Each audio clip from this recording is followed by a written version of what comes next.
Manusia terbentuk dari impian. Tanpa itu, kita hanyalah robot yang bergerak mengikuti hiruk-pikuk dunia, tapi tidak mengiringi irama yang dilantunkan bumi.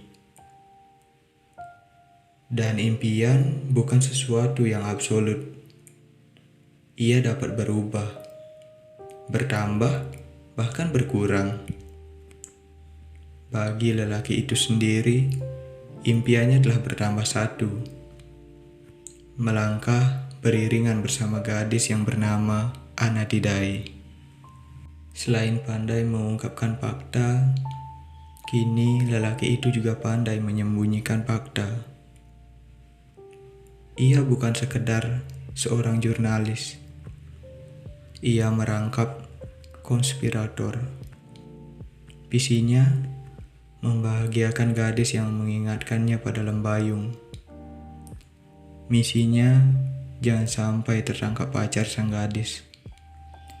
Harapannya dapat menggantikan posisi pacar sang gadis. Kenyataannya, ia hanyalah pemeran pengganti. Juang terjebak dalam fiksi di mana ia merasa serba tahu perihal Ana. Lebih-lebih dari kekasih Ana sendiri. Kekasih Ana mungkin tahu bahwa warna kesukaan Ana ialah merah. Atau kebiasaannya menyibak rambut selagi tersipu malu. Atau jemarinya yang terkadang mengusap bagian belakang kepalanya sendiri. Menahan sakit entah karena apa. Tapi, kekasih Ana tak pernah tahu satu fakta yang Juang tahu. Gadis tersebut menyayangi dua orang di waktu yang sama. Hanya saja, Juang lupa menyimak bahwa jika Ana benar-benar memilihnya, ia takkan pernah mendua sejak pertama.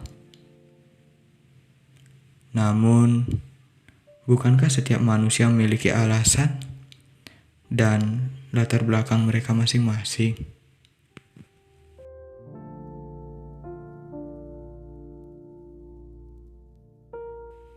6 bulan silam, Ana ditampar oleh fakta tentang kompleksnya hubungan manusia.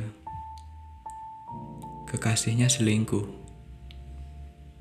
Cuma main-main katanya. Cuma salah paham jelasnya.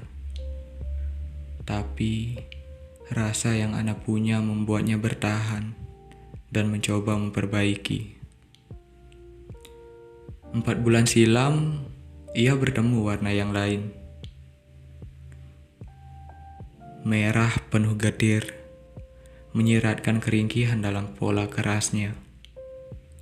Warna itu Juang Astrajingga. Bersama Juang, Ana merasa istimewa. Bukan dengan cara luar biasa, namun dengan cara-cara sederhana yang dilakukan lelaki itu setiap hari. Juang adalah lelaki pemikat yang tak mudah terpikat.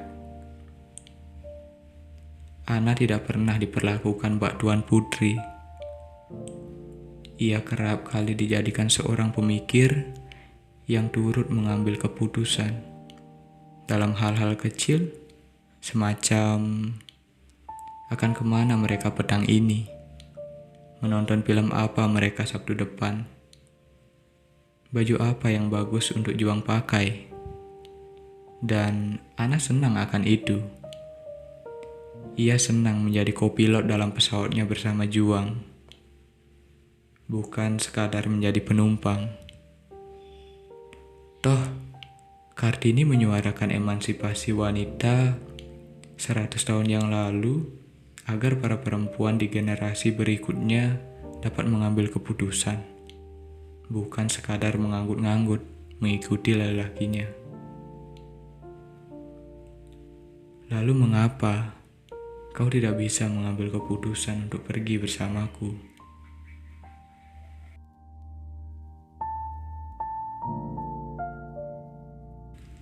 Sayangnya, gadis itu bukan Lenin yang sanggup sama rata sama rasa, atau Castro yang sanggup tegas dalam mengambil keputusan. Ia Mbak Mandela yang welas asih, yang takkan tega menyakiti perasaan seorang atau dua orang, yang rela memberikan dunia demi dirinya. Tanpa Ana sadari, kelabilannya hanya akan menyakiti banyak pihak, termasuk dirinya sendiri. Ia kini paham posisi kekasihnya dahulu. Hubungan manusia memang kompleks.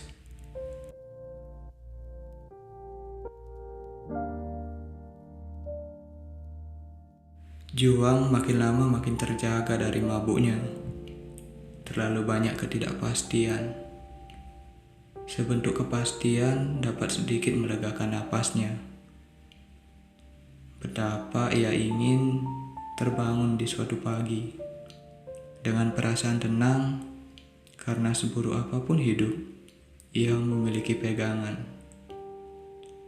Betapa ia ingin berhenti main kucing-kucingan. Sepatutnya gadis itu tidak perlu lagi menghapus bait-bait puisi yang ia kirim cuma karena takut tertangkap sang pacar. Ia pun berikhtiar untuk fokus dalam tulisannya perihal kasus korupsi yang wajib masuk ke kantor berita esok hari. Ayolah, lupakan sejenak hal cengeng semacam itu. Kau laki-laki, berpijaklah. Kemudian, ia mendengar suara dari kejauhan, dari arah sanubari yang terdalam. Sekiranya kau laki-laki, apa pantas berpijak di atas kepelin-pelanan? Rela kau diinjak-injak? Tega kau bersenang-senang di atas pengkhianatan?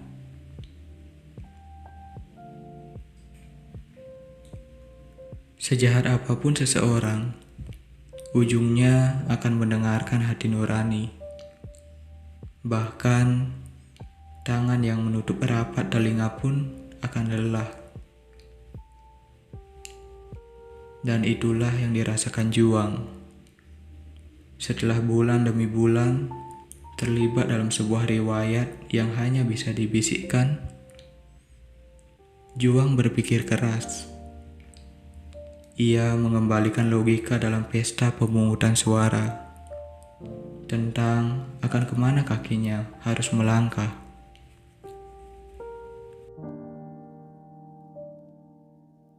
Saya lelah, tulisnya dalam sebuah pesan singkat pada suatu malam. Lelah kenapa? Tanya Ana. Saya menyayangimu, kamu tahu itu.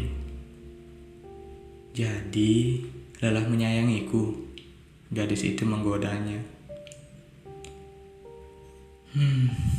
Saya cuma lelah menyayangimu sembunyi-sembunyi.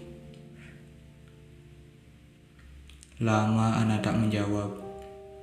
Ini serius, pikirnya. Aku bukan orang yang bisa meninggalkan orang lain demi keegoisanku sendiri. Aku gak sejahat itu. Bukankah dengan sikap kamu yang seperti ini, kamu sudah menjadi lebih jahat? Tanya Juang. Terus, aku mesti bagaimana? Balas sang gadis. Lelaki itu geram sendiri dengan balasan sang gadis yang sok naib, pura-pura lugu. Kamu sudah dewasa, coba ambil keputusan. Dalam hal ini, saya gak akan memaksa.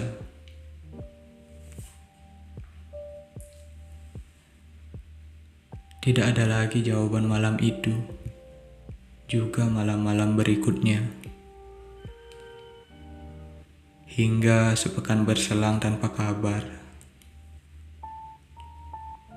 Sempat juang gatal ingin menghubungi, tapi tak ia biarkan egonya mereda. Ia sadar bahwa dirinya harus pergi. Ia tidak bisa terus berkutat dengan hal yang bukannya menjernihkan, justru memperkeruh hidup. Ia mesti kembali di jalurnya.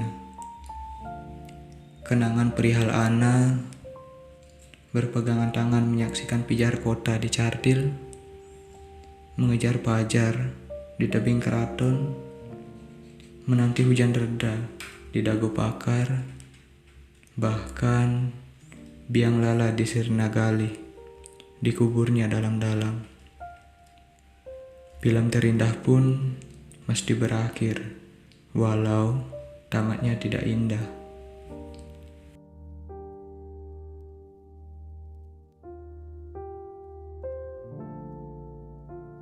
Deras hujan mengetuk jendela, bersautan dengan petir yang hendak sumbang suara dari kejauhan.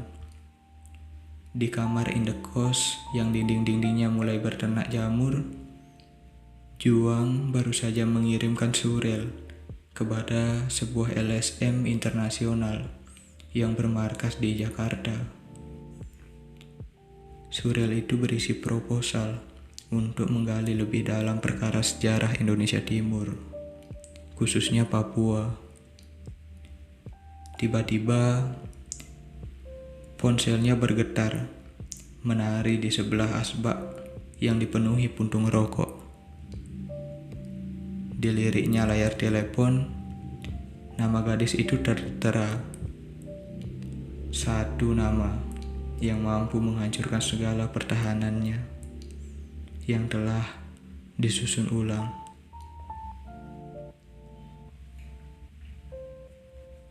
Halo? Keluar sekarang. Ada apa? Sudah, cepat keluar. Klik.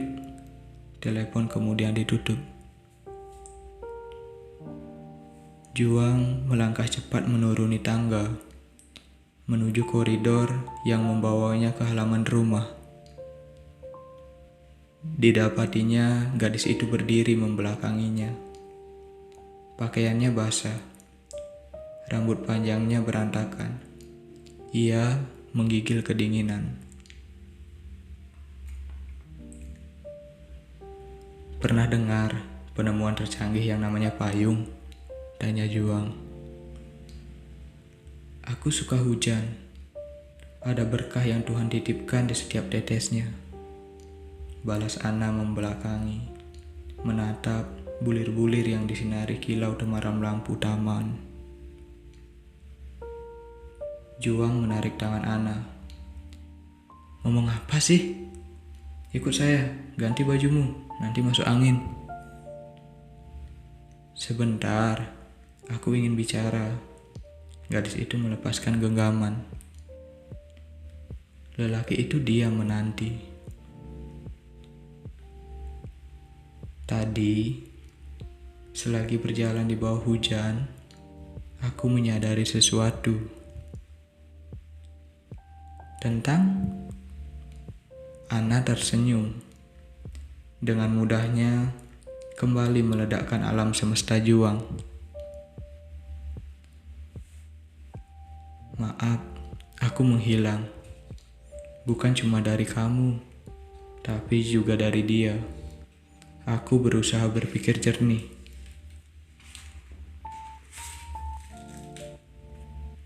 Untuk mengambil keputusan.